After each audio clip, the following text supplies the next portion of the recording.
আল্লাহ সুবহানাহু তাআলা 2018 সালের শেষের দিকে আমার মাকে নিয়ে উমরা হজ করে এসেছি আমি, আমার মা, আমি, আমার ভাই জায়েদ করিম, যেটাকে আমার বোন ছিল একটা রুমা। আমরা তো 5 ভাই 5 বোন অনেকগুলো ফ্যামিলিতে। তো আমরা 4 ভাই বোন এবং মাকে নিয়ে উমরা করার তৌফিক দিয়েছে আল্লাহ সুবহানাহু তাআলা।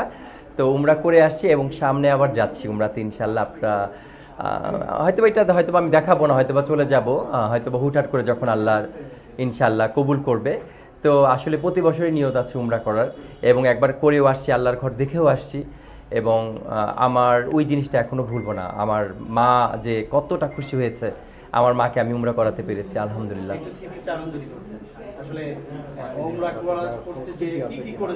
আসলে আমি যখন, আমার মায়ের সারা জীবনের স্বপ্ন ছিল যে আল্লাহর ঘর দেখবে আমার মায়ের। তো আমরা 5 ভাই বোনের মধ্যে কোনো ভাই বোনই ওইভাবে সময় দিতে পারতো না মাকে, কিন্তু আমার মাকে আমি এত এত বেশি ভালোবাসতাম, যারা আমার কাছের বা যারা আমার আত্মীয় স্বজন তারা জানে আমার মার ভক্ত আমি কিরকম, আমি একটা মা ভক্ত ছেলে।